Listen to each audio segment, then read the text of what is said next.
according to Jewish mystical teachings, the existence and every fiber of existence, as we know it, even all of us sitting here right now in this room, are renewed every moment perpetually.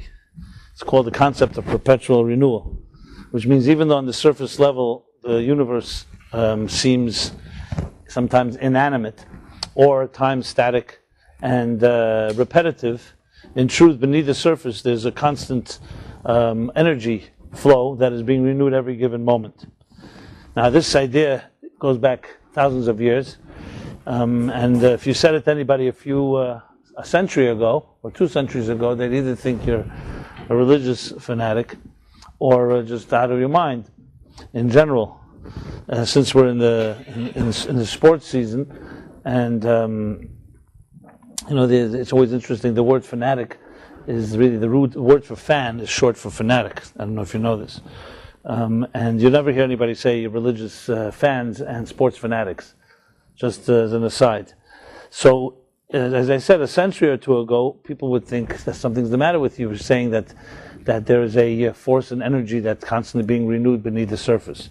But today, you don't even need to be a person of faith to accept and to know that what we call today the flow of energy called the subatomic particles, quantum mechanics, and the new physics that were especially discovered in the last century, in the 20th century, where it became apparent and very clear that what really makes this universe tick and what makes us tick are invisible forces that we will never see with our eyes, but is definitely an energy field, and that energy field is constantly alive.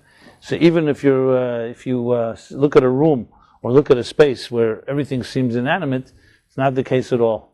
It's completely alive, brimming with energy, and if you know how to tap into it, it actually can create enormous amounts and potent power.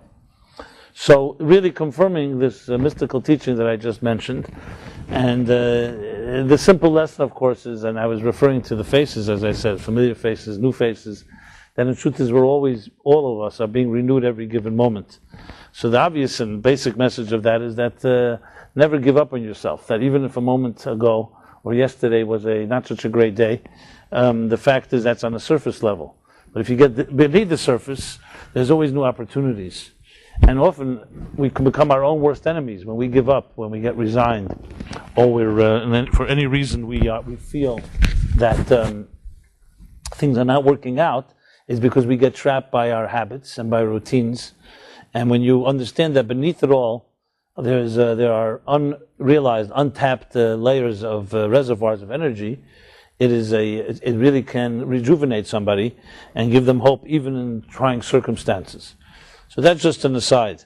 So in that context, our goal is to try to cut beneath the surface of material surface layers of existence and try to access some inner strength that we all have. I mean, the bottom line is, there's nothing as powerful as knowing that you have the ability to face every possible challenge. And the truth is, Judaism's message is not that life is easy, or there's some magic tricks. Life is very difficult. And many of us can testify to that. For some it may be more difficult than others, but life is a challenge. The great blessing that Judaism tells us is not that life is easy, that life is maybe challenging, but for every challenge, you're also given strength to deal with the challenge. So if you had that choice, if someone were to ask you, what would you prefer, a life with no challenges and no obstacles, or a life with obstacles and challenges, but with knowing the strength that you can overcome it? So the immature response would be, just give me an easy life, one that where I have complete respite and bliss. And remember, you'll also not have any growth, because there's no such thing as growth without challenge. There's no such thing as any type of excellence without pressure. That's the fact. That's the laws of nature. The more the pressure, the more the greatness that is achieved, the greater the pressure that's necessary. But pressure doesn't have to be painful, and pressure doesn't have to be difficult. When you know, as I said, that you have the strength to deal with every particular challenge. Now, of course, the obvious question is, what about those challenges that seem so overwhelming? Well, first of all, who are we to judge what's overwhelming or not? You see two types of people. Two people who have exactly the same challenges, overwhelming challenges, and one person becomes a greater person from it, and another gets broken. So clearly it's not just about the challenge itself. And then the other way around, you have people who have very few challenges, and still their lives are miserable, and they don't work things out. So it's not always objectively about the particular challenge that we have. Like, we'd all love to be able to say, I just wish I didn't have that burden. But it's much more significant to look at not what burden you have, but what tools you have. And once you can direct yourself, and this requires more maturity, obviously, and not just looking for a quick fix. And once you can focus that way, then you're dealing with really getting to the root of issues instead of the symptoms. So one of the objectives, or maybe the primary objective of this weekly get-together, is to try to dig deeper, each of us, into our own souls, and access perhaps hitherto unknown or unrealized reservoirs of power. And this is for each person in their own particular way. Each of us have our own challenges. Each of us have the issues we deal with, whether it's personal, emotional, psychological. And what I attempt to do is take something from the weekly Torah portion or the time period that we're in, the holiday, and take some type of Jewish concept and universalize it. More importantly, discuss it from a spiritual, psychological perspective, which I believe is the key thing that's lacking in Hebrew school today, among other things. But the key thing is personal relevance. That all these ideas that go back so many thousands of years, biblical texts and commentaries and traditions and history that the Jewish people are rich with, often today in our day and age lack relevance, personal relevance. So they have the power of antiquity, which means you can't deny the fact they've been around almost before any civilization. And people like Abraham, as I discussed last week, pioneered new approaches to life. But if you ask people, whether traditional Jews who've gone their entire lives to yeshiva, to schools, and who have a high-level Torah scholarship, people who are very devout, and ask them what is the personal relevance, what is the message in a particular episode or story, very few can answer that in any adequate way, which is why we search for other answers. And this is true. Imagine, this is just even the minority, the small percentage of Jews who have a very intense Jewish education. If you go about the entire Jewish people, where, New York alone, 10%, 1 out of 10 children get a Jewish education. So you can imagine, without education, definitely not going to find any personal relevance. So I find that to be, it's always important to define your challenge and to find the need. That the biggest need today is relevance, personal, spiritual, psychological relevance. And if a person does not have that in their lives, they will always be empty or searching somewhere to fill that vacuum. And we all need it because we are human beings, complex human beings with complex psyches, with an unconscious that is filled with memories and experiences and scars and wounds. And many of them we're not even aware of because they took place long before our memory, long before our minds were, when we were little children, still impressionable. So if you really try to analyze this small little creature called a human being, meaning you and me and you and I and every one of us, it could be a 5 or 6 foot frame that weighs 100 or 200 pounds or whatever it is. But despite its relatively small size in the scheme of the universe, within us is layers and layers of miles and miles. I could say thousands of. We can't quantify it in time and space, but how many layers of complexity do you carry? So, if you want an example of what I said earlier about energy beneath the surface, just look at yourself. What you see is not what you get. When someone looks at you or you look at somebody, you're not just, on the outside surface level there's a certain physical body language and size and proportions. But how much are you carrying in your, how much anxiety do you have? What kind of memories do you have? How many fears and inhibitions and insecurities do you struggle with? If you think of it from that perspective, and we're subjective, if you had to quantify it, if you had to put it in a pile and say, if you're able to measure it, how much, it's far beyond the size as we think of it, because it can consume your entire life. You can be busy even with important things, and certain thoughts continue to haunt you and control. How much real estate does it control in your mind? Whether you have grudges or you feel that you've been grievances, you've been hurt, the feelings of vengeance, of anger, of jealousy. The list goes on. besides all the other stuff that we have to deal with in our lives. And especially when you get into the area of relationships you're in, and relationships. How many hours, man-hours, do you spend consumed with relationships? Whether, as they say, you're in one, or you're in a bad one, or you're in a good one, or you're the way out, or you're the way in. Everybody's there somewhere.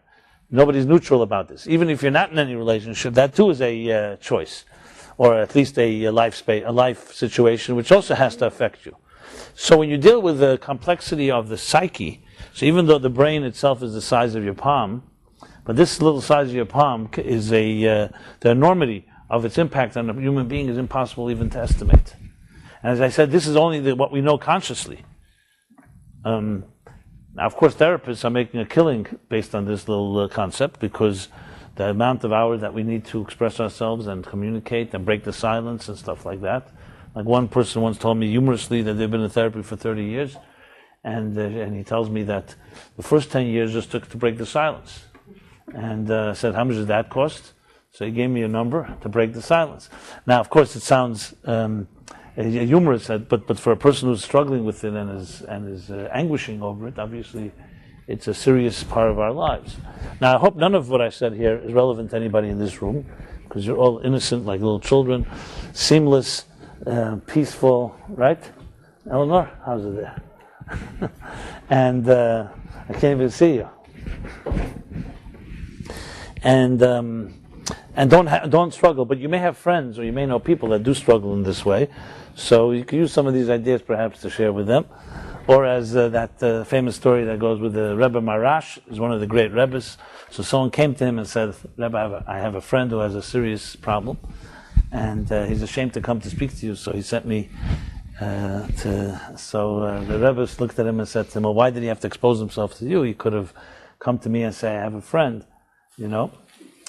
So sometimes the way to address issues is, you know, whether it's because of our discomforts or our whatever, the fear of exposure or our pride, which is part of who we are. The fact is that sometimes it's hard to acknowledge. So this is not group therapy, so don't be concerned. No one's going to be asked to say anything. I'm the one that will say everything. And even though I'm speaking about other people, you should know I'm speaking about myself. Okay, that's my point. So everything I just listed is really me. Because where else would I know? How would I know if it wasn't resonated within? But we're all part of one human condition. And I will say, one of the most powerful stories I always remains with me is with another Rebbe, a very interesting, powerful story if you talk about what empathy means and what a soul doctor is. Because to me, the ultimate rabbi or Rebbe is a soul doctor. Not a fundraiser, not an administrator, not a politician, but a soul doctor. So here's the story. And it happened with a man whose name was Rabbi Dov Ber. He was the son of the Rabbi Shneur Zalman of Liadi, the famous author of the Tanya. And the custom was, as it remained for all the generations was, as it was in the times of Moses, people would come for counsel to a great Rebbe, for soul doctoring, so to speak, for insight, for perspective. And this was like much more than therapy, let's put it that way. In Hasidic lingo, it's called yechidus. The Hebrew word yechidus means a private audience. Like a yachid in Hebrew means an individual or a private audience. So in Kabbalistic writings, there's the concept of yechidus as that there are 5 levels of the soul. I'm just giving an introduction to the story. There are 5 levels of the soul. The soul has 5 names, but really 5 dimensions. And briefly, they're nefesh, ruach, neshama, chaya, and yechidah. I'm not going to go through all of them right now, but I'll just, since I mentioned it, those of you that are not familiar with it, it refers to the 5 different dimensions of what we would call life. So there's, of course, if someone said, what does it mean to be alive? So a scientist will give you a biological definition. Alive means your heart is beating, your mind is working, certain basic organs and basic vital organs are functioning, and that's called being alive. Now, of course, God forbid, that includes also somebody who may be a vegetable in the hospital. Maybe somebody who's in a coma. Maybe somebody who even is walking around, but they feel like they're dead, emotionally and so on. But medically, they're alive. So in Kabbalistic terminology, that's called nefesh, biological life. A second level is called ruach, which means spirit, literally, but the idea is emotional life. Not just that you're biologically alive and surviving and existing, but you also have an emotional life. You're feeling things. Then there's a next level called neshama, which is intellectual life. You can have emotional, but not intellectual. And then there's the fourth level is chaya, which is called transcendent life, where you don't just have, you're not just functioning and feeling and thinking, but you're also searching, looking for some transcendence. And then finally, the fifth is called yechida. Yechida leyartecha, we say in Hashan during the Sukkot prayers. And yechida literally means oneness, unity. Yom Kippur is identified with yechida. Achaz b'shana, once a year. Yom Kippur, not incidentally, or coincidentally, has 5 prayers. Because on Yechida, one day in the year, where we are able to access the 5th dimension of the soul. Whereas a regular average day, and a weekday, we pray 3 times, which is Nefesh, Ruach, Neshama.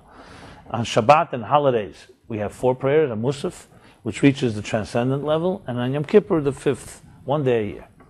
But that's really more tangential. I just wanted to say it as an introduction to why an audience, or a counseling session, so to speak, between a chassid and a rebbe was called yechidas. Yechidas meant private audience, but it also refers to yechida meeting yechida, 2 souls meeting on their most intimate possible level. And that's a very high level of communication. Most of us do not achieve it in our lifetime. You know, when now you talk about communicating with others, even though you have the 5 levels of the soul, as I just described, but nevertheless, doesn't mean you're accessing it. It doesn't even mean you're conscious of it. And even if you are, it doesn't mean you can communicate it with other people. All day, most of the day we're busy, most of us are really just functioning on the nefesh level, in business, for example. You know, unless you need it for some particular reason, you don't need to expose your emotional side of your soul, or your intellectual side, or definitely not your transcendent side. So we use the most bare minimum of our spirits, our faculties, which is functioning, interacting.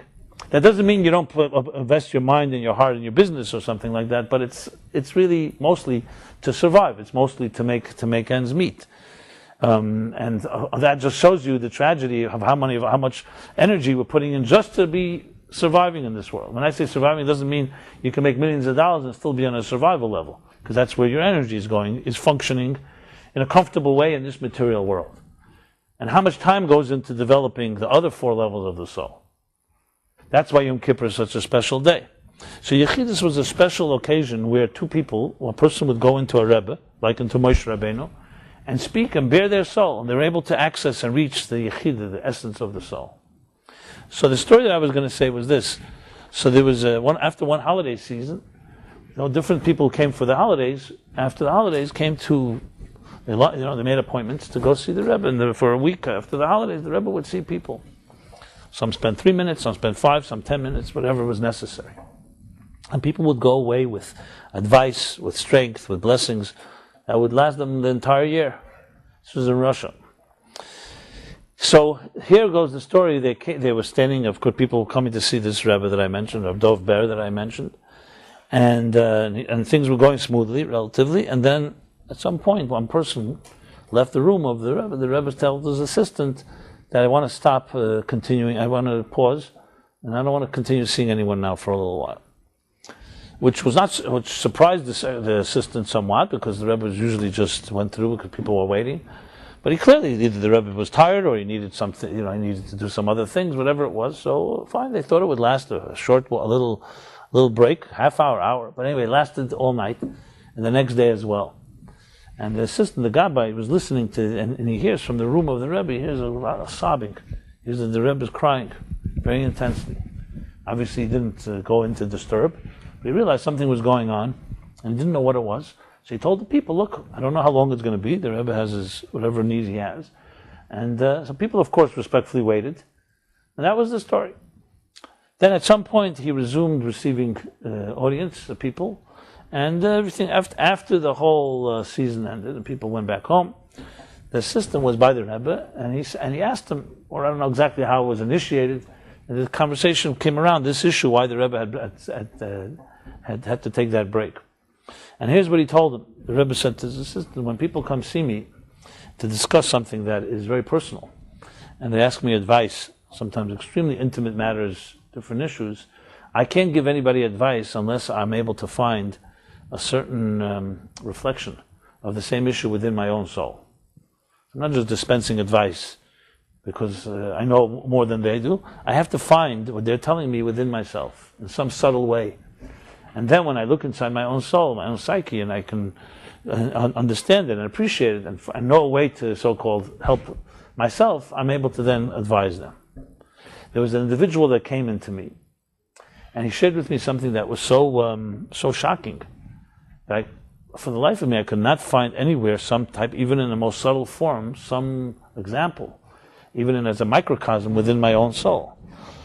But I knew that everything is divine providence. He came to see me. There's no way that he came here and he came here to share something. It means that I must have it within me as well. So that's why I needed to take a break, and I went for a deep soul search until I found something that was reminiscent, and that's when I called him back and gave him his advice, and then I was able to resume.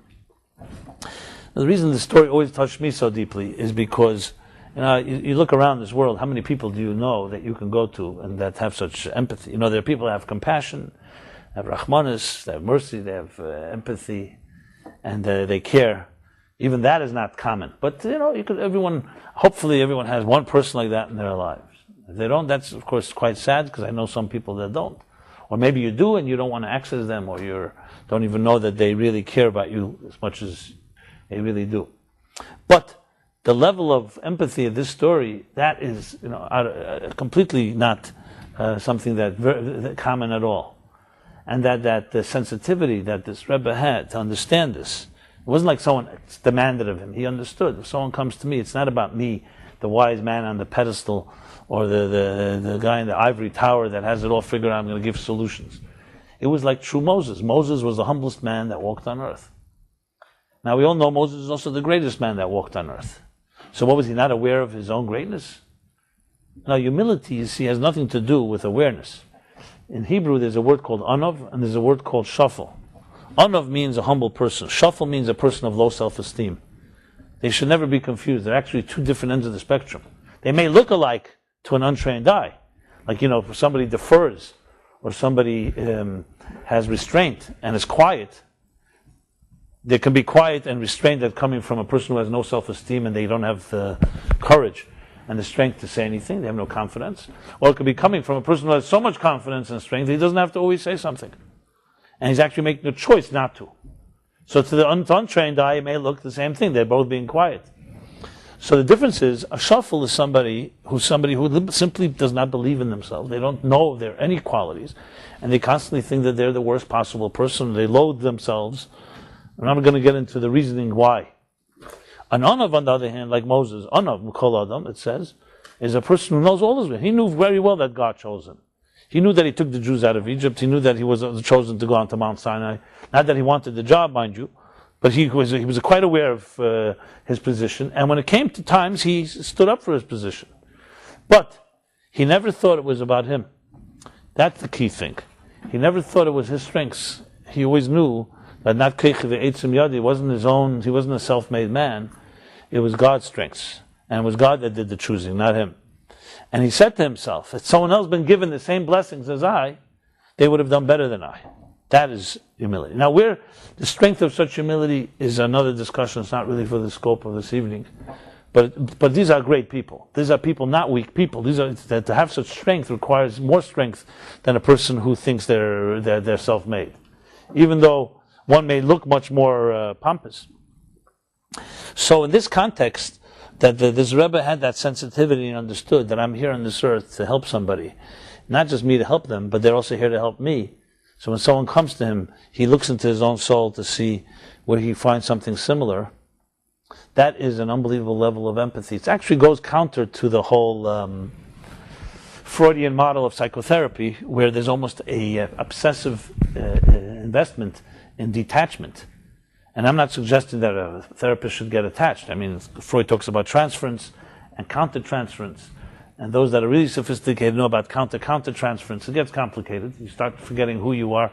The therapist becomes the client, and the client becomes the therapist, and vice versa.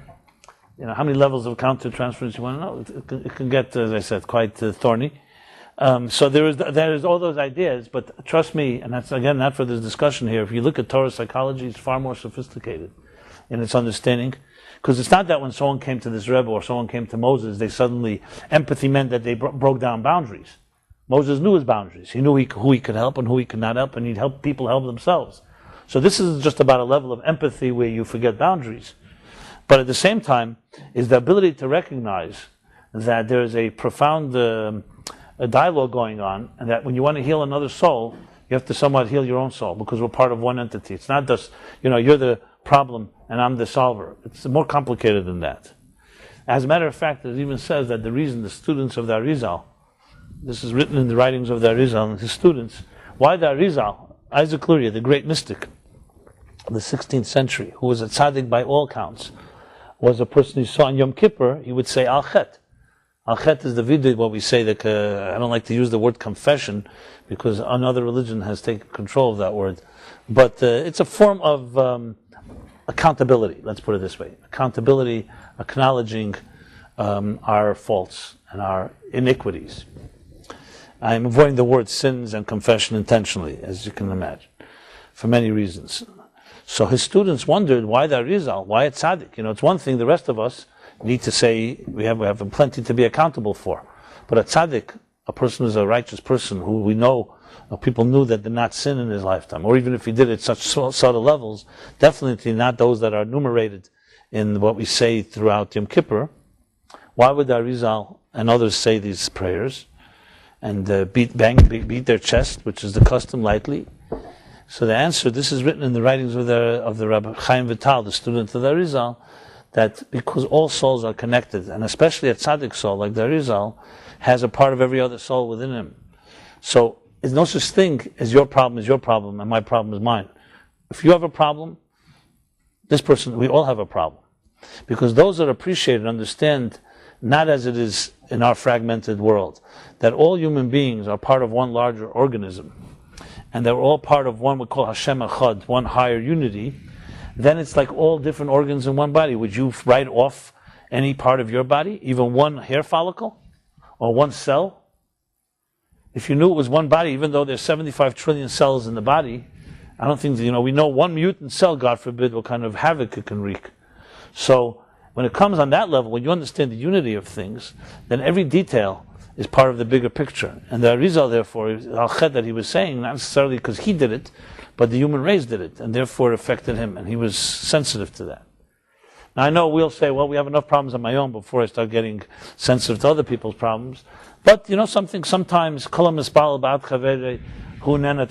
an expression. Those that pray for another person, it helps you in return. Because there is a dynamic of a connection between us. And this, even though is not the theme that we discussed, we advertised, where we announced will be the class, but you'll see in a moment that it's connected. So bottom line is this, that in exploring the inner psyche and soul of each of our lives, there's many, many layers and many, many levels. And the truth is, for any of us to be able to talk about it and to empathize with each other is because in some way we are connected. So yes, I've spoken to people in my life that have experiences that are completely out of the realm that I couldn't even imagine. There are things that I've heard that when I first heard them when I was a younger man, I couldn't even believe were true. I thought the person was exaggerating. But as time passed, sadly and tragically, I discovered in life that there are people who go through unbelievable horrors in life and horrible homes. And I'm talking about serious, serious abuse and so on. And God should protect them. No one should ever know of it. And as I spoke to people and came to realize some of the how low and how ugly the human condition can become for some, you could either shy away and run the other direction and say it's not my problem, or you come to realize that this is the problem of all of us, and especially when you're familiar with the Kabbalistic and Hasidic teachings, that the ability that people can hurt each other is such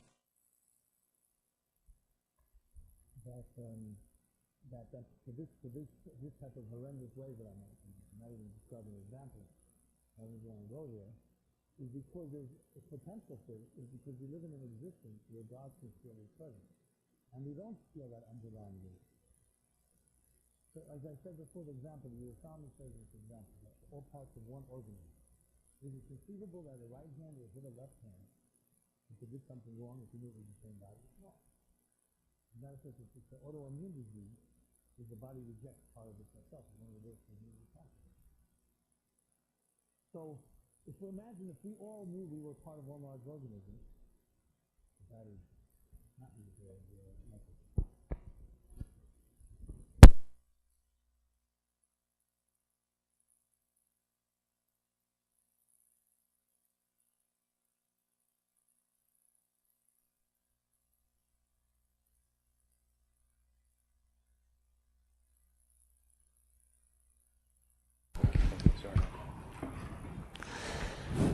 So imagine if the human race, each of us felt that way, what kind of world we'd be in.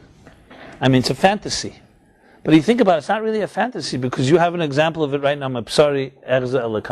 from your own flesh, your body works that way. But as soon as it gets outside of your body and there are other people, obviously we don't see it and we don't feel it. But there are those few individuals, like that Rizal and like Moshe and like that Rebbe that I mentioned, that feel such soul connections. So when people speak to them, it's not about you and me. We're all part of one thing. Each of us touches another aspect of the bigger reality. That's what it comes down to. It's like different musical notes in one large composition. So if a musical note came to speak to you, even though it's not sitting right on the same line and the same verse as your note, but you know it's part of your composition, then it's part of your perfection as well. And we all need each other in that fashion. Now, think of this as a little, somewhat of an introduction to the theme I want to discuss, which it goes directly to a verse in this week's chapter, which those of you, if you read the email description of the class, just for my own information, how many of you actually read it? Okay, good. How many of you are here because you read it? That's even a better question. Don't have to answer that. Yeah? Okay. So good.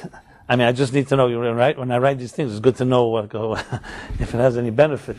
Sometimes, when you write and you teach, especially in this world of technology, sometimes people come over to me and they meet me for the first time, and they're like talking to me like they're my best friend, as if they know everything about me. And they do. They know the names of my children and my father and my this one and that one.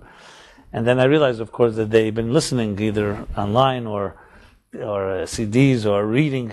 And it's always very awkward in a way because it's not equal.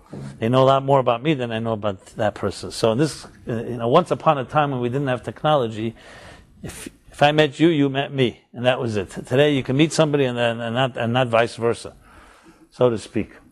Okay, it's part of it, and I guess it has its own virtues. It would be great if I was able. You could reach many more people this way, but it would be great also to. One day we'll be able to have a two-way conversation, but then of course anonymity comes into play.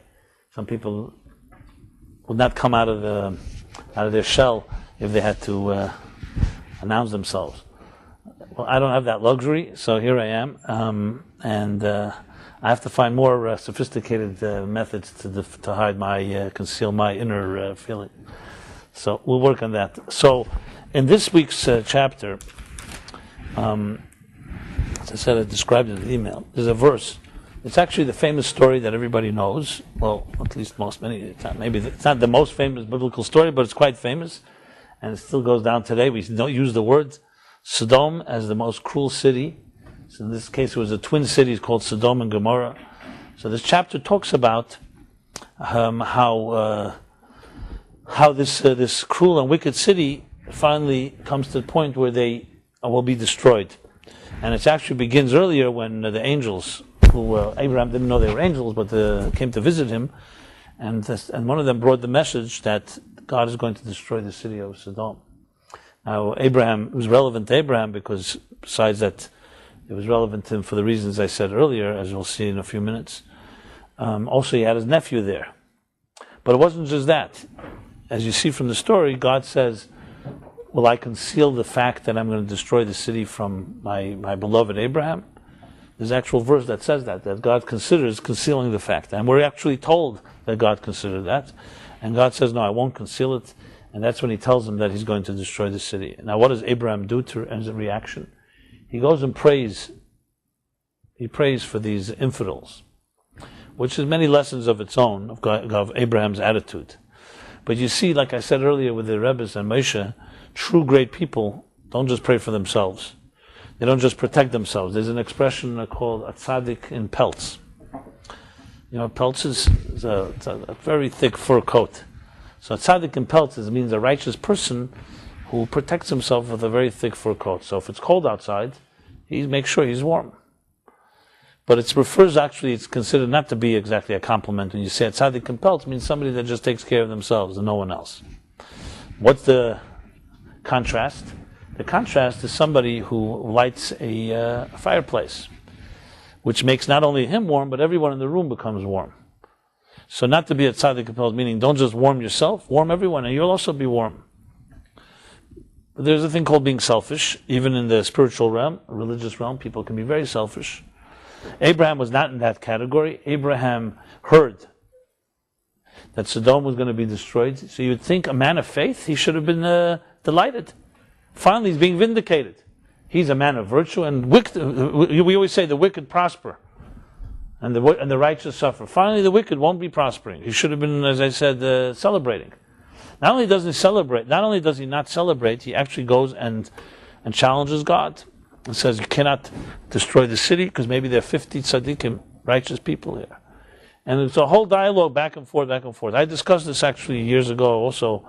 On our website, I have a few articles I wrote about it if you want to know more about this aspect of the story. That's not what I want to touch upon. I'm just sharing the context. And bottom line is, Abraham is not even able to find one righteous person in Sodom, so he fails. But all this is documented, mind you. You know, you'd think, if Abraham failed, why do we have to know the story? You know, it didn't work out, that was it. No, but we're told that God first didn't want to tell him about the destruction. Then he chooses to tell him. Then Abraham prays, and his prayers are futile. They're to no avail. We're told all of this. So obviously all of it is necessary to understand the story. Not just the conclusion, the destruction. How we should behave when we hear there are other people who are maybe living in a cruel city. Do we just walk away, or do we do something about it? I mean, there are many lessons.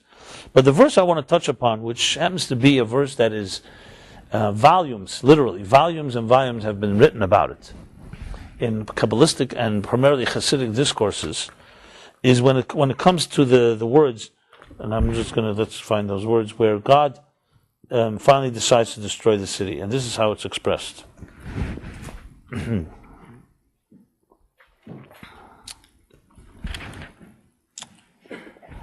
the verse.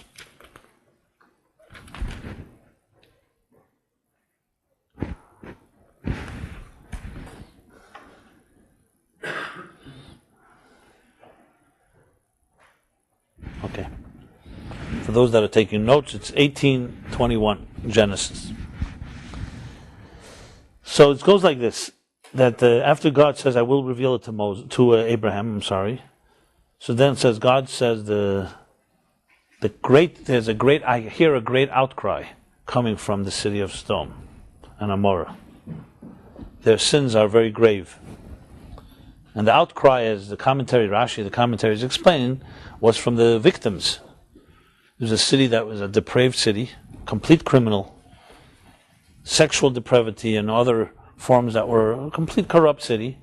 And of course the cries came out from this city. There's actually a story told about how they were especially brutal and how they tortured and they hurt people. You can read that on your own. I don't need to give you any nightmares. So then this next verse goes like this. I will descend, God says, and I will see for myself the cry, and see if it is correct or it's not correct, and if I have to do something about it. So the big question is asked, a philosophical question. What does this mean? Where was God beforehand? What do you mean he has to descend? Did he hear the cry or didn't he hear the cry? And we're not talking about a human being. That you know that maybe you're upstairs and you hear a cry, you want to go check it out and see if it's actually, so you go downstairs. What does it mean that God descends to check it out? It said a verse earlier that he heard it. That's why he said. So what is this Erdemel? I will descend. And of course it touches upon the biggest and most important question of all, which is much more than philosophical, very personal. Does God hear our cries? Now, of course, to compound and appreciate the question and the ultimate answer, let me amplify the question. There are philosophers and thinkers that argue that if you talk about a God, God in his supremacy as a creator is infinitely distant from any creature. And I use specifically the word infinitely. What does infinitely mean? As we know in the set of numbers, 1 and the greatest number, trillion, whatever the highest number you can figure, are equally distant from the infinite set of numbers. In other words, as you travel up the numbers, you don't get closer to infinity. The set of infinity, mathematically, is completely different quality than the set of finite numbers, no matter how large they are. Because remember, even trillion, zillion, whatever, what was there after a zillion? Google. It's an infinite number. And no matter how many numbers you go, they're all made up of units. So a trillion is a trillion individuals. Yes, it's beyond a single, but it's still in the same league. So using this example, if God, therefore, is infinitely distant from anything created, what relationship can they really have? Why would a God of such exalted character care about the cry of a mortal human being? And philosophically, it's a dilemma. Because it would be, do you care about a speck of sand on the beach? And here we are talking about you and I, mortal human beings, and we're dependent on nature, even on a speck of sand. We're dependent on things we don't see in the ecosphere, in the entire environment. We're all interdependent, and yet, you can't. How could you focus? What's the last time you gave thought about an ant, or how many microbes you kill when you step off the bed in the morning, or when we take a shower? We don't think about it. So you could say, okay, we don't think about it because we're insensitive and we're selfish. But it's not just that. It's because we have a lot of other important things to do. And it's not even out of insensitivity. It's about focusing on priorities. Even for the healthiest person, you can't just focus on the things that are seemingly trivial. So from a philosophical point of view, what does it mean that God altogether cares about or knows or is aware of what's going on in this universe? And especially if you take into account there are many other universes, very large existence is quite a load. And then as I go back to the emotional and psychological question of, as I said, of course, is our own personal question about, does God hear our cries? And I don't have to probably repeat or acknowledge something that we all deal with in our loneliness. One of the harshest things, the most difficult thing to deal with when you're in pain, or you're agonizing, or in any other thing that's causing you anguish, is loneliness, the loneliness of it all. As a matter of fact, when Jeremiah, the prophet, Yirmiyahu, laments over the destruction of the temple, in the book called Eicha, Lamentations, which we say on Tisha B'Av, the saddest day of the Jewish calendar. So he begins, Eicha Yoshva Bodod. Eicha means in English, woe, or how terrible. Eicha. Yoshva Bodod. Look how woe unto her that she sits all alone. In Hebrew, Yoshva Bodod, she sits alone. So of all the things that Jeremiah, that Yirmiyahu chose to open up the tragedy of the destruction, was not that the Holy Temple was destroyed, which itself was unbelievable desecration. The Holy of Holies, God's name. Not that fact that so many thousands of who knows how many people were killed during the destruction. Not the fact that the Jews would be exiled from there on until this day, from Jerusalem and from Israel, and all the consequences that would lead to. All that is mentioned later, but the opening verse is about the loneliness. Look, woe unto her that she sits alone. The her refers to Jerusalem. You can refer to the people, but that doesn't regard it. But loneliness is what bothers. And the reason is very obvious and very simple. When you're in suffering, and when you're, God forbid, anybody's in a situation where you feel hurt, I submit that if you knew there was someone there with you and it wasn't so lonely, it would be easier to cope with. The big secondary effect of any painful situation is that you feel all alone, that nobody can relate to you. Even people who care about you. They can relate to you when things are going well, They can relate to you on certain levels, but all the way in that lonely inner place that you're all alone when you walk home alone, and your sorrow is your own and no one else can enter there, that loneliness in many ways is worse than the problem itself. Because when you feel there's someone there with you, then at least two of us, we can fight. When I'm weak, you'll be strong for me. But when you don't have that type of sense, you feel alone, and that's what pain does. Above all things, it isolates us. It makes us feel isolated. Doesn't mean we actually isolate, it makes us feel that way. So this question then, are we alone? And this is the question that people ask very often who are suffering. They say, why is God not hearing my cries? Where is God when I need him most? Now, it doesn't mean I can give a person an answer when they're in that type of emotional place. But in a strange way, that's when they need God most, obviously, is when they feel that way.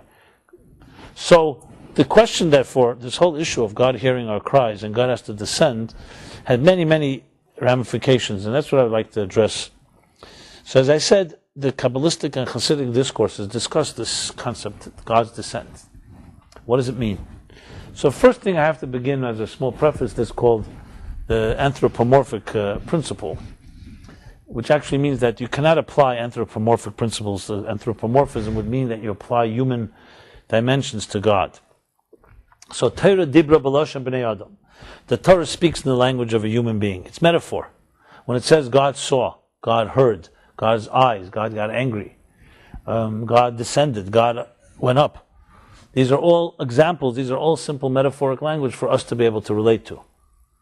But it doesn't mean God actually descended, because that would suggest that God is there and not here. And that's, besides heresies, also doesn't make any sense. The divine force, the divine reality is everywhere.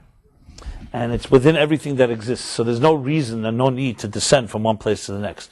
Humans, or things that occupy space, as we know, it's spatial, under spatial parameters, need to go from one place to the next.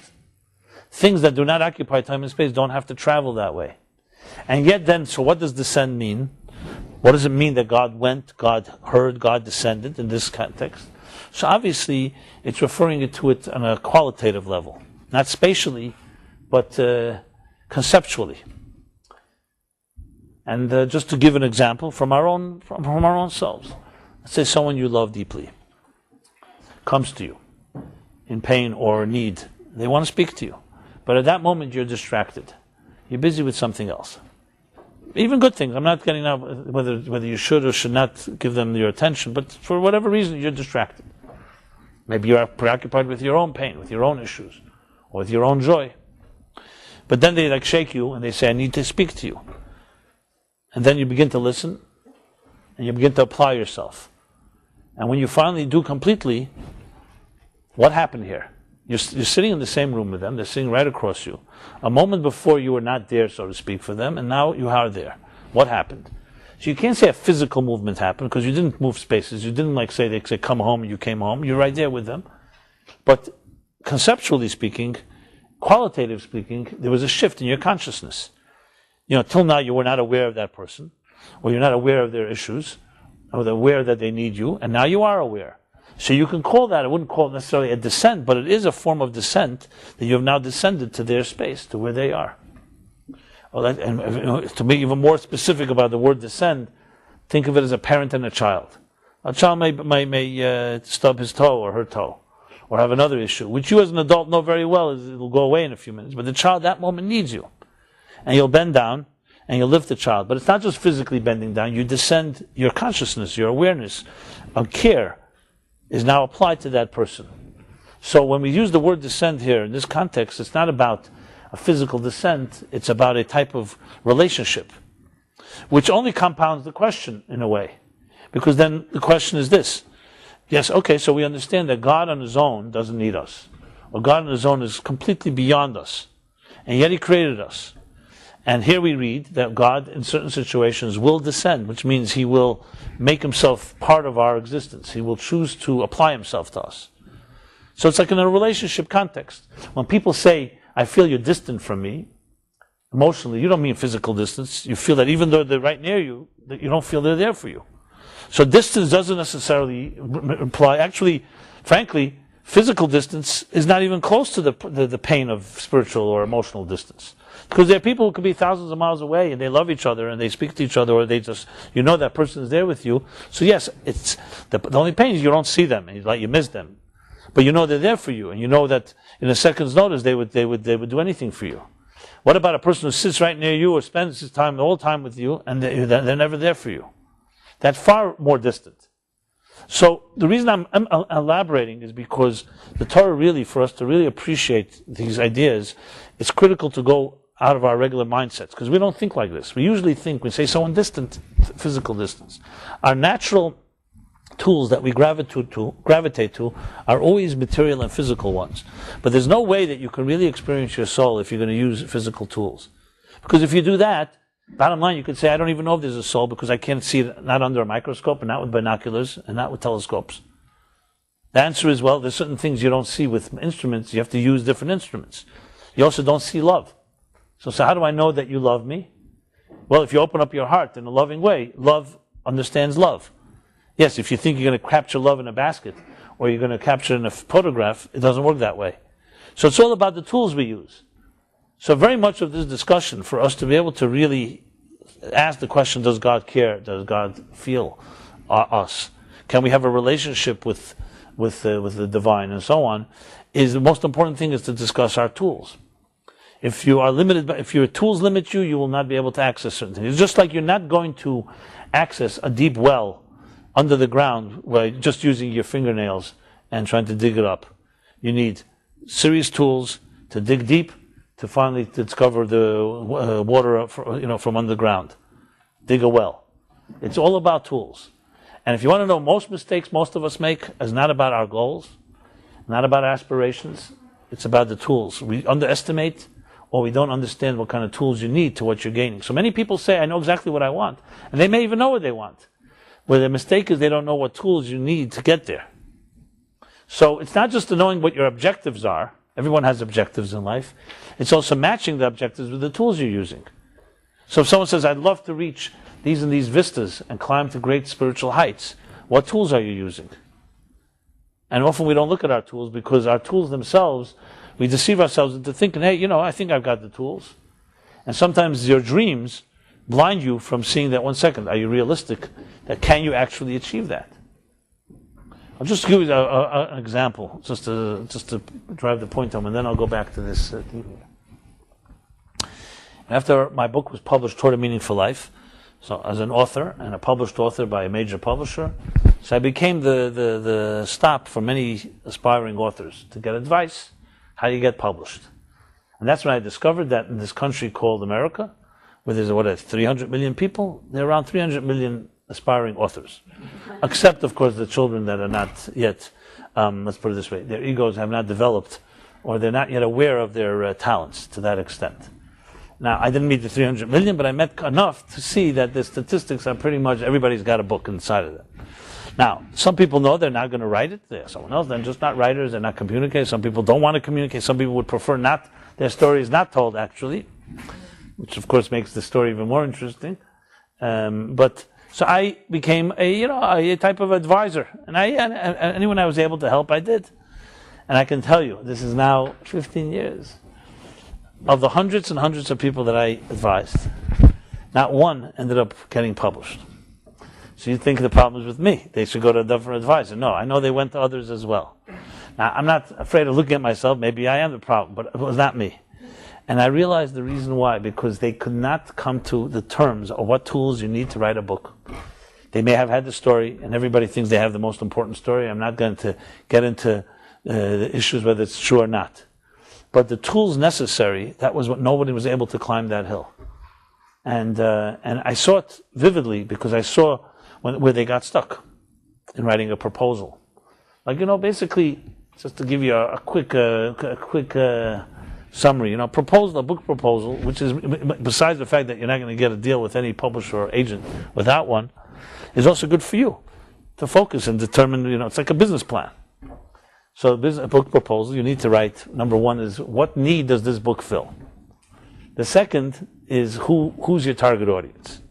Now, you think those are simple questions. Trust me, out of 95% of the people I've spoken to, and this is not scientific statistics, That was the gate that nobody could go through, the first two. Forget about the other two is credentials and the structure of the book. The need, everyone, the first react, most novices have, everybody needs this book. And therefore the target audience is everybody. As we all know, everybody is nobody. So, like, what it means everybody? So I say, 1 second, everybody. You mean like, let's say, 7-year-old children? Oh, no, not 7-year-old. I said, well, the 7-year-old children from, let's say, 7 to 12 is only 1 million, maybe a few million in America. So it's a big number. There are children's books. That's not for them. What about people over 90 who can't read because of whatever? Okay, not for them either. So I said, so let's narrow that age group. Let's start with that. And as you start narrowing, people don't think. Now, of course, a business person thinks like that, what's the need? But when you have a book inside of you, you're not really thinking business-like. You're thinking, I have something to express, and who is not going to be interested in my story? And then I always suggest to people, go to a bookstore and look for the shelf where you want your book to sit. Trust me, that's a humbling experience that very few want to do. Because they start thinking, 1 second, I'd like my book on all the shelves. But it doesn't work that way. They're not going to put your book on all the shelves, in every category. So you have to choose. And once you choose, you start looking on the shelf, you see books that are similar to the one you wrote. And then you start looking 1 second. So how does yours stand out exactly? And I'm not saying this for a reason to dissuade anyone, but you have to really have courage, which is one of the big tools, and above all, humility. Humility to know that you don't know. So one person finally came back to me just recently, said to me, I'll tell you what I learned from your advice. And I didn't accept it initially. I now don't know what I don't know. I realize that. So now in the rest of my life, I'm going to try to figure out to know that I don't know. At this stage, he doesn't even know what he doesn't know. Okay? So that's progress. You can write a book about that. Anyway, all this I'm saying is really relevant only for one reason, about tools. Don't ever underestimate or overestimate your tools. Because I would always say, err always on the side that you have less tools than you think you have. And I don't mean it in a way of knocking yourself. Because tools we're extremely subjective. We do not understand the tools we have. Because, for example, if I said to you, what do you see on that wall? Everybody trusts their eyes, and they say, I see a beige wall and windows. Now, there's no reason to deny that you're seeing that. I agree. I also see the same thing. But that's how confident you are in the tool called seeing, which is why magicians, the sleight of hand, can deceive you, because they get beyond. They know how to manipulate your tools against you. So it's innocuous and innocent when they talk about the wall. But then you may see things that your eyes tell you see something, but it's really not what you think you're seeing. That's with eyesight. Or what people tell you, what they promise you. The naivete, we want to believe. You don't want confrontation. How many of subjective factors come into play in decisions that have nothing to do with objective reality? Now, in many situations, it's pretty innocent, and the worst is, okay, you made a mistake. But there are areas in life where this is life and death. You can make a major mistake. You can make a mistake that's almost irreversible. So one of the critical things in really exploring and understanding yourself is you have to look at what tools you use. And I can tell you from my own experience, when you first start thinking in terms of how do I understand descending, not in a spatial, physical way, it's very disconcerting because we like to think in terms of physical. You know, when I was in yeshiva, the big joke was that whenever we asked a teacher a question, the good teachers would say to us, well, you know, they'd say something, and they say, well, it's a contradiction. We would tell them it's a contradiction of what it says in another place. They say, es wenn sich wundert in Yiddish. It means, it depends on what level you're talking. And this became the joke that the teacher would always tell us, it depends what level you're talking, which we saw as being very dismissive and very like, you know, yeah, okay, that way, no contradictions, because everything depends on what level you're talking. You get a little older, and you come to realize that's the brilliant answer, because life is not black and white. Little children don't understand that. Children don't think in abstract terms. When you get a little older, you realize the power of nuance. That it's case by case. Different situations require different solutions. But our simplistic minds always want to have a black and white, this is the answer, yes or no. When you begin to appreciate that many things don't have a yes or no, and that doesn't mean there's a maybe. It means the truth of the matter is that there are more factors than just black and white, good and evil. Then you begin to really appreciate the nuances of life, and life is much more complicated than that. That doesn't mean there aren't absolutes, but most of life is not about absolutes, especially in human interaction. But our minds are looking for quick answers and so on. So to go back now to God's relationship with us, yes, I can go into a whole description and discussion of how that relationship works, but the first thing is we have to get rid of assumptions and axioms, which are also part of our tool chest. Because there are assumptions, we have assumptions. Like the assumption that those philosophers have, that God is too great to have a relationship with us, what is that based on?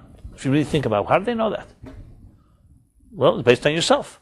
If you think you're a big philosopher and superior to inferior people, you think, okay, God, who's the God of it all, must be infinitely arrogant, as I am. I mean, not that God is arrogant, but infinitely detached, because I'm so detached. That's where they get the point of reference. Where else do you know it from? But did God tell you that he's so detached? Or you came to a logical conclusion that God created it all. He must be completely... But then there's one small little thing. Why would he create things that are insignificant to him? Why would he create a universe and then say, I'm not here, I'm detached?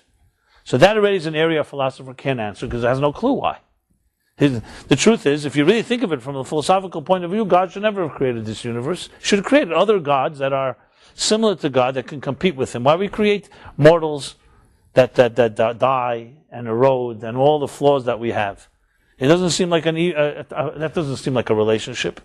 You know, if I wanted to create a relationship, I'd look for someone that's like an equal. Maybe not exactly equal. You make sure you dominate a bit, but you know what I mean. In the ballpark, like they say, there's an expression in one of the books that says, "You can't have." Actually, I think who's the author of Lord of the Flies? No, not Tolkien didn't write Lord of the Flies. No, Tolkien is what? Sorry? Doesn't matter who the author is, but where do you get the title from? So the book has a reference to the epileptic there that has that visions about the flies and But Lord of the Flies is actually an expression in some books, in Holy Torah books, that says you can't have a lord over flies. You can't be a lord over flies. A king, let's say a human king, will not feel being a king if he's a king over flies. It's a little, you wouldn't call yourself a king. I mean, maybe some people would feel good for a moment, feeling at least I'm a king for one day.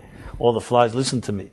In other words, when you're a leader, the people you lead have to have some type of common denominator, or else there's no relationship.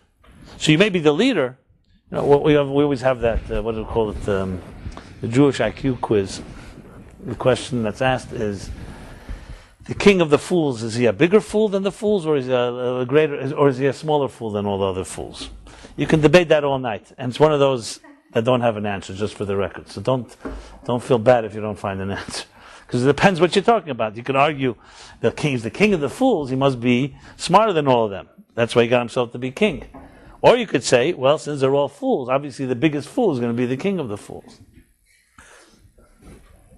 Is there enough community? Is there a difference between the two answers? I don't know. So I don't know if it's spend your energy on this one. So to go back to God and the relationship, what the Kabbalists explain is the following: that we cannot apply to God anthropomorphic concepts of greatness. In the human world, an elitist is a person who doesn't want to mix with people who he thinks are not in his class. Because in human terms, we all decide what we think is superior, what we think is special. When it comes to God, we have no right to apply such a rule. Because remember, and this is a key thing in Kabbalistic teaching, is that the rules were created by God. So therefore they cannot be applied to God. God could have written different rules. So the one who creates or writes the rules is not subject to those rules. And therefore, to make the statement that God is too far or too distant from us to care about the cry of a little child when there's 6 billion people on the planet, and there are trillions and trillions of creatures in all the universes and solar systems, is simply a wrong assumption. It's an assumption based on human logic. The human logic, you and I could not think about 6 billion people at once and hear all their cries. Because we think infinity doesn't care about the finite. But what about this? Maybe God isn't infinite. Maybe God is beyond infinite. Maybe infinite itself is a definition that limits God. These are not my words. Ibn Gabbai, in a great book that in the Middle Ages wrote, Avedis HaKodesh, he writes the following. And this becomes the basis of the answer to this question, Erdana. He writes, I'll say it in Hebrew first and then I'll translate. That God is Kol Yachol, meaning he's capable of all, omnipotent and so on. And Kishem sheyesh lekeche bebilti bal gvul kach yesh lekeche begvul. Anybody got that? Just as he has the power to create the infinite, he has the power to create the finite. Because if you say he can only create one and not the other, it means that itself makes him finite. So here's the twist of logic, which ultimately comes down to the paradox. To say that God is infinite and not finite is just as equal as saying God is finite and not infinite, because you're saying He's this and not that. The definition of finite doesn't mean that it's finite and not infinite. It means it's this and not that. As soon as you limit something, you're already limiting it. So in a strange way, the infinite set of numbers, though they're equally distant from every finite number, but they themselves are also a category called the set of infinity, and therefore have their own parameters and their own rules.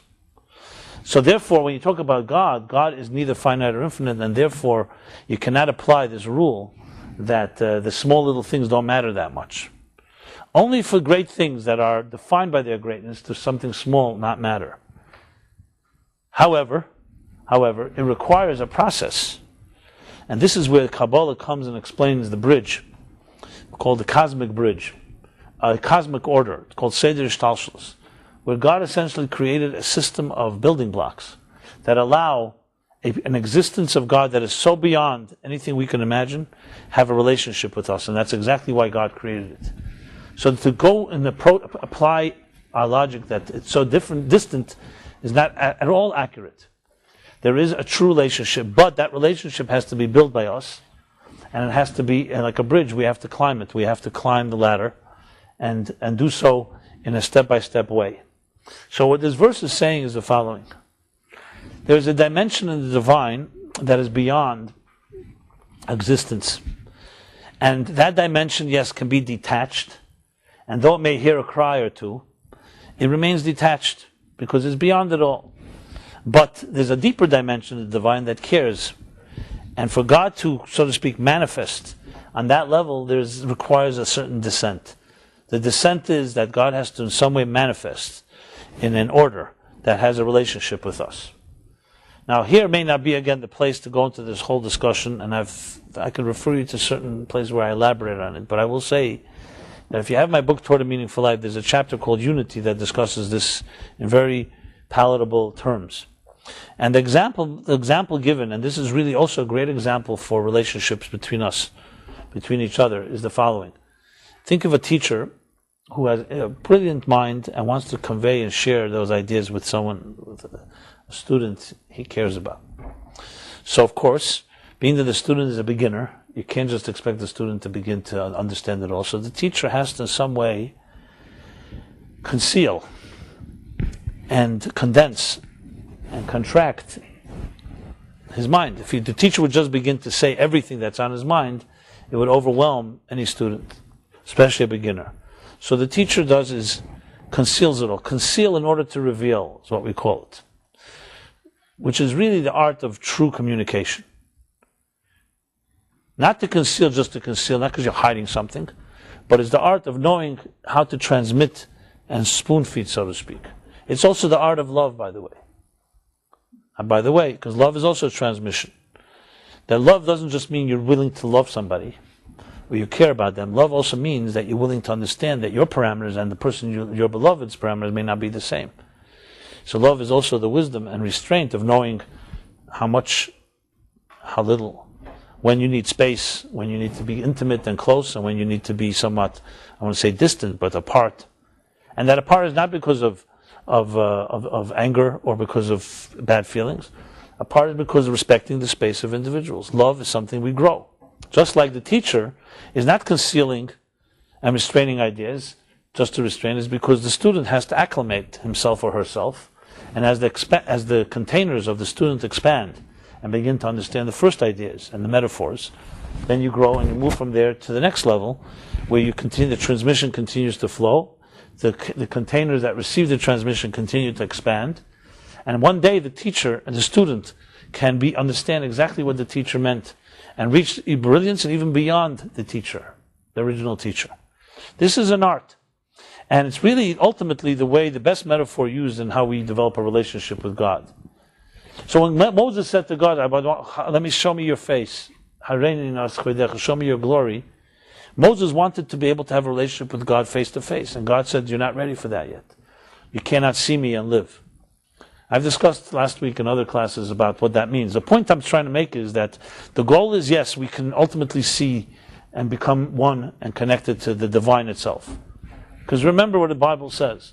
Each human being was created in the divine image. We have a little God inside of us. And God has a little human inside of God, so to speak.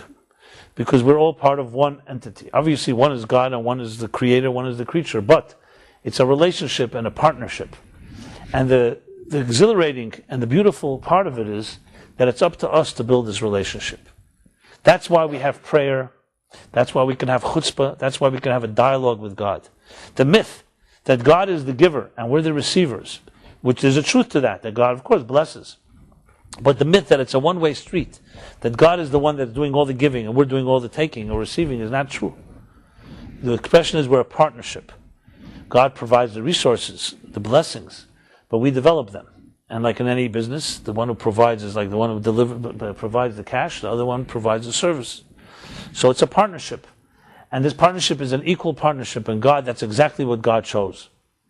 Now it's another discussion, what does that mean, equal, if God chose it, and it's more complicated obviously than what I'm saying right now. But as far as the context of our discussion here, that's what the verse is coming to say.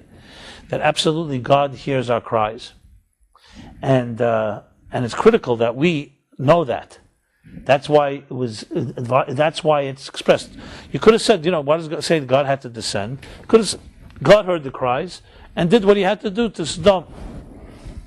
That's not the point. God, because it's important for us to know that there are different dimensions. There's God as he is, so to speak, in the Godhead, separate and detached from our reality. And then when a person cries, you can access God and have God come to you. So it requires effort. And it requires, as I said, it's a two-way street. And this, even though it may sound like, when I'm in pain, why doesn't just God, if he really cares about me, just come and save me? You may think that would be the greatest gift. It would not be. It would be an equal gift as if a mother sees a child fall and say, you know what, I don't want my child falling, so I'm not going to let my child walk because they can fall. There's no such thing. Every child is going to have to fall once or twice or 3 times or more. And I don't just mean it physically, that's in the beginning stages. Psychologically and emotionally in life, a healthy parent knows that as a child grows, there's going to be the different stages.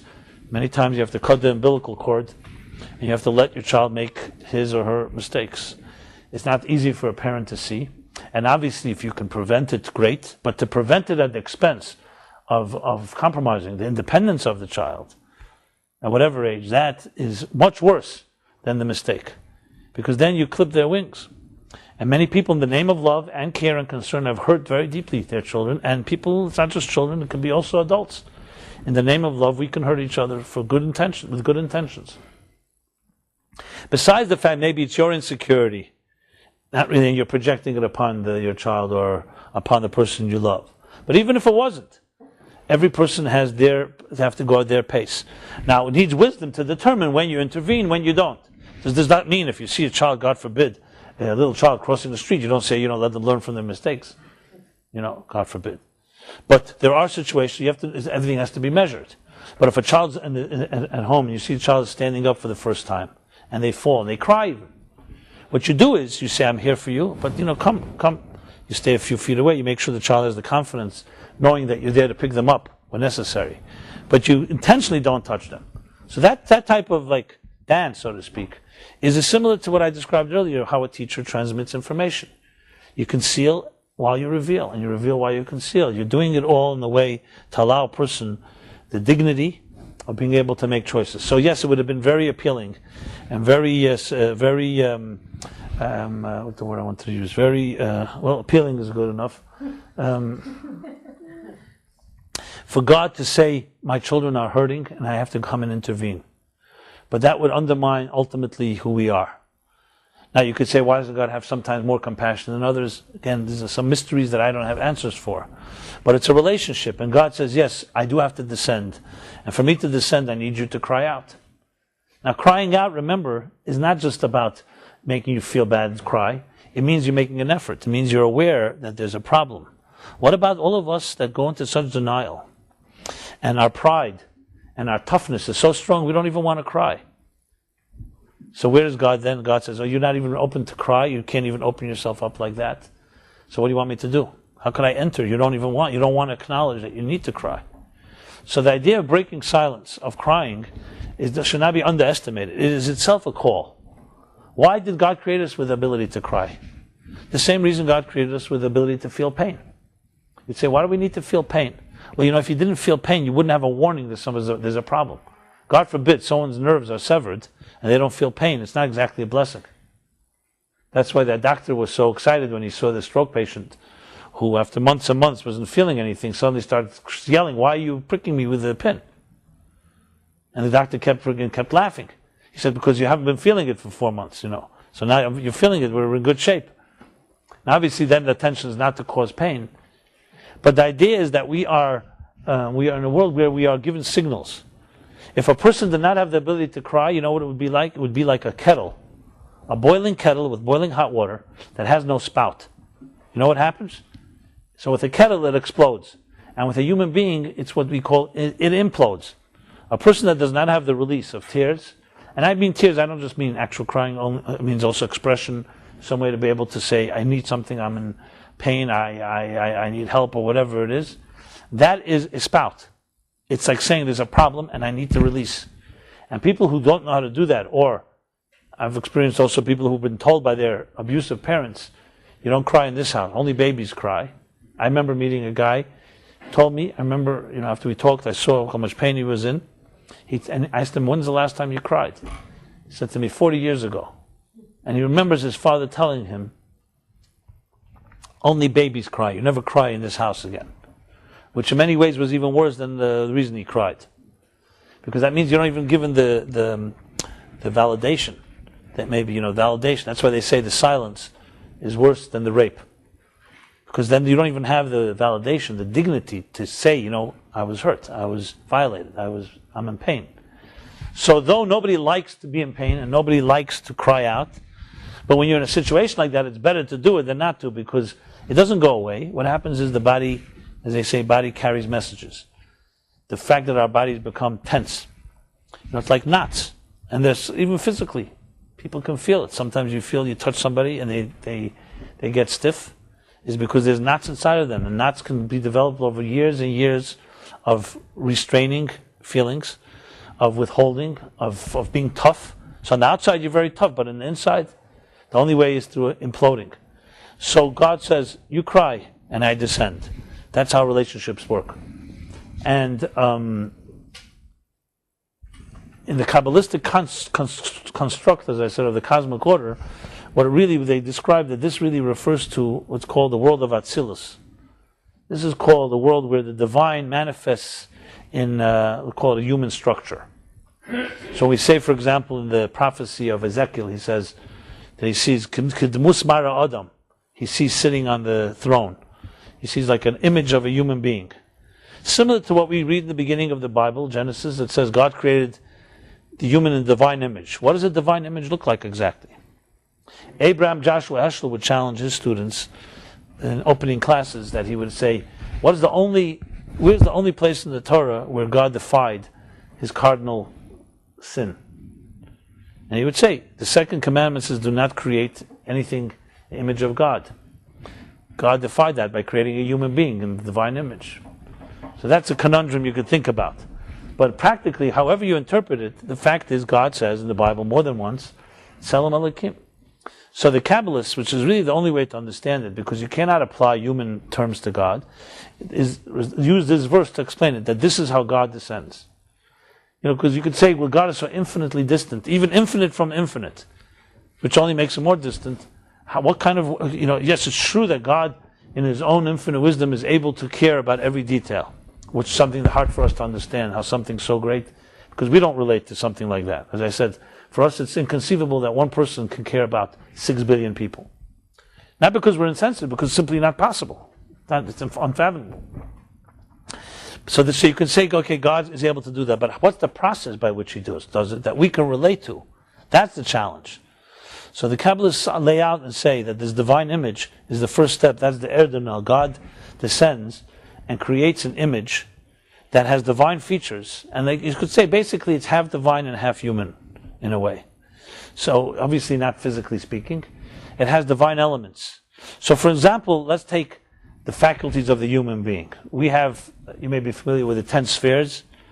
The 10 spheres, Chachma, Bina, Das, we have intellectual faculties, we have emotional faculties. love. So take the faculty called love. Does God love? So the immediate answer would be, yeah. I mean, people say God loves us, fine. But if you think about it, 1 second, does God love? Does God love as humans love? Well, if God's not human, He doesn't have human love. So what does it mean that God loves? And you could go back to that philosophical quandary I mentioned earlier, that God is beyond love. Love is a human, or you could say human. Love is a created faculty. It's part of our existence, but it doesn't exist in the world of God, who is beyond it all.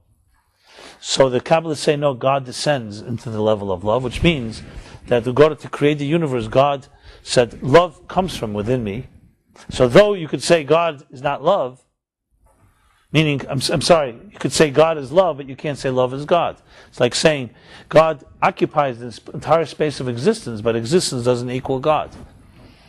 So it means that love is a manifestation. Where does love come from? It originates from the divine power. So in a sense, there's a process where the divine stands in one place where there's no faculties, and then certain emanations emanate. One of them is called love. This is called emanation in Kabbalistic terms of the spheres. And in essence, is really the process of the descent, what it means to say that God descends. God emanates. And so God on his own is beyond love, beyond any faculty we can imagine. But at the same time, where does love come from if it's not from God? So you may say, well, what does that mean? How do you explain such a thing? Well, there are many explanations. You could have, for example, a body of water that has many, many features in it. Water has a chemical makeup, has a biological makeup, has microbes. You could say, for example, that every molecule of water, as we know, is H2O. So it's 2 points of oxygen for every point of hydrogen.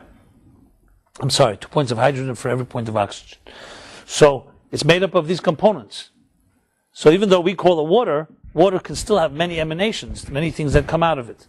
Or a human being can convey an idea. I may share an idea here this evening, and from this idea, many other ideas can emanate. So the idea, the metaphor I'm using is to explain that God can be beyond it all, but then there's an emanation that turns into what we call the structure of existence. And this, mind you, is all before we actually were created. And then God said, I created a human being in that divine image. So in a sense, we're 2 steps away.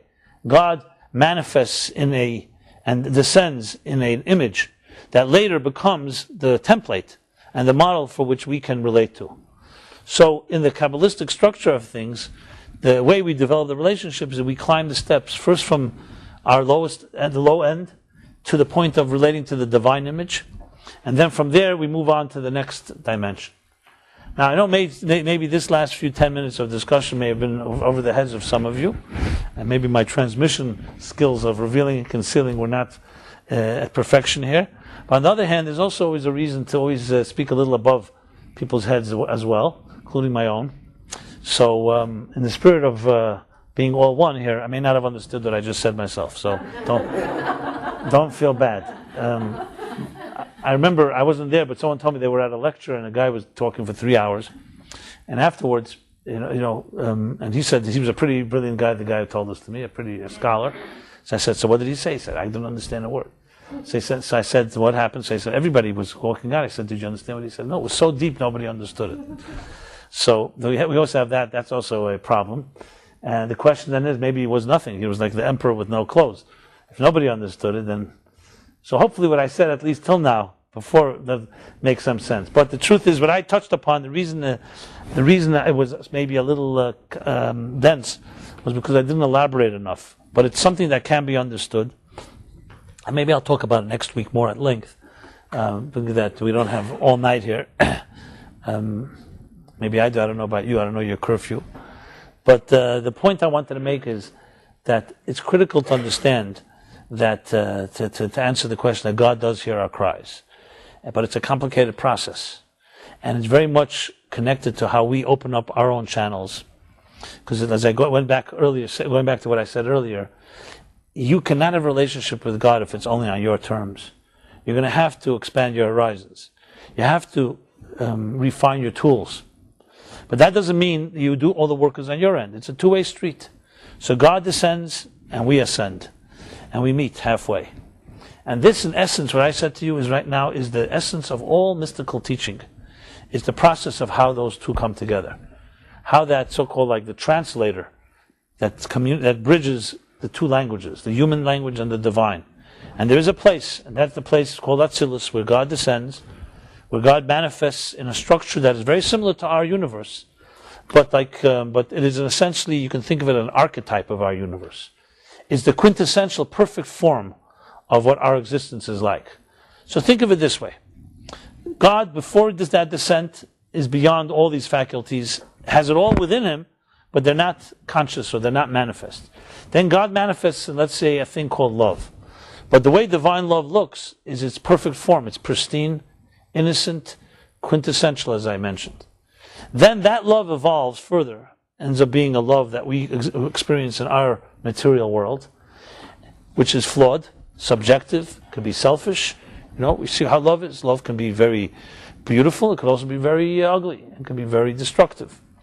And the objective in life is to use the template of the divine love, that middle ground, to help us align ourselves, the human love, into that divine love, which in turn connects us to God as he is beyond all those dimensions.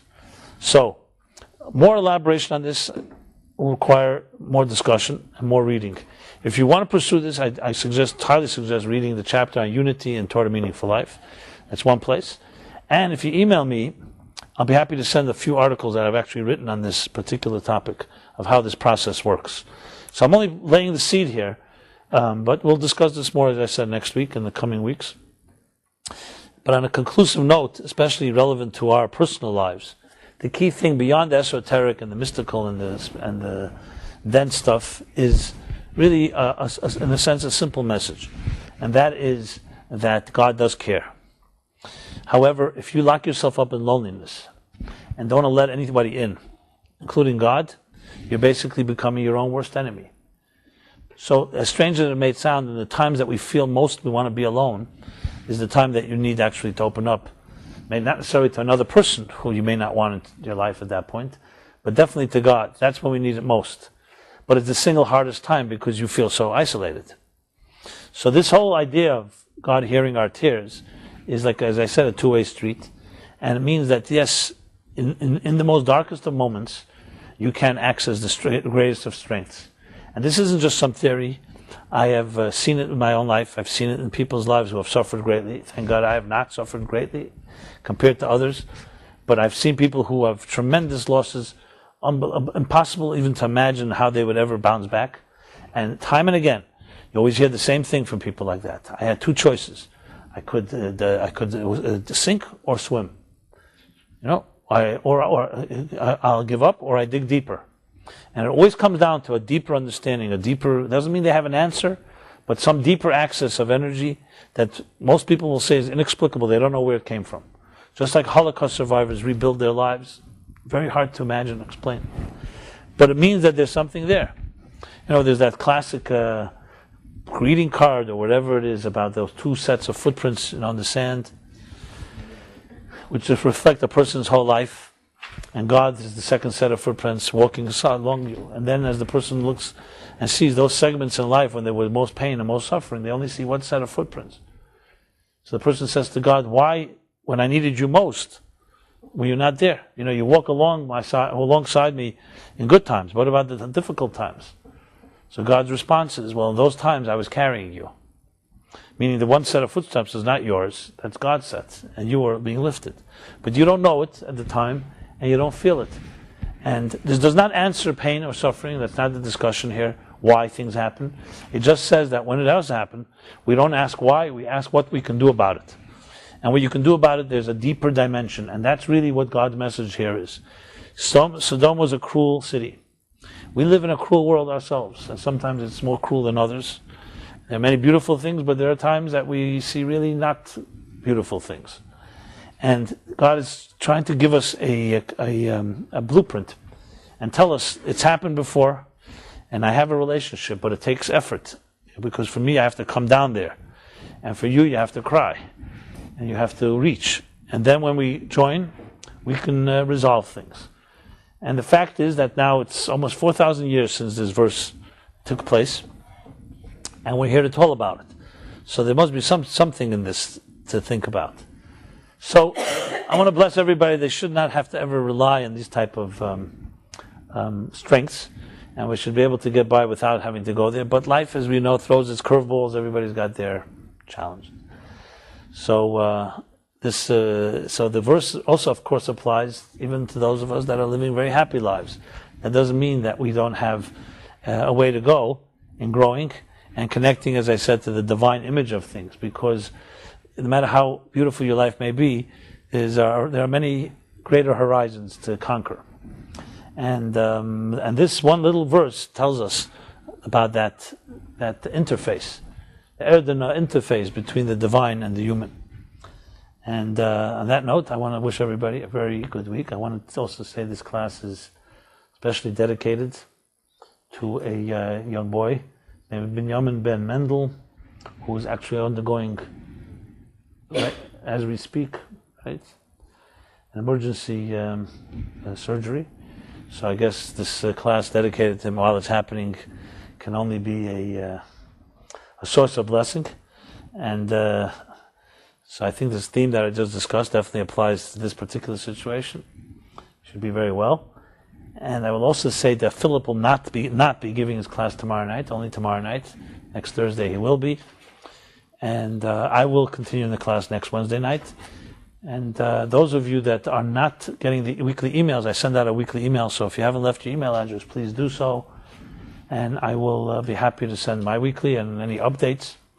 And above all, just as I said, relationships, please see Meaningful Life Center, myself, all of us, as an interface as well, as a relationship, a give and take. And if in any way I could be of any help to anybody in their spiritual journey, please don't hesitate to ask. And if you're bashful, you can always say it's for a friend. And I hope we can call upon you in the same way. And may everybody have a great week, a good journey as we continue the journey, and look for those sparks, spiritual opportunities that are everywhere.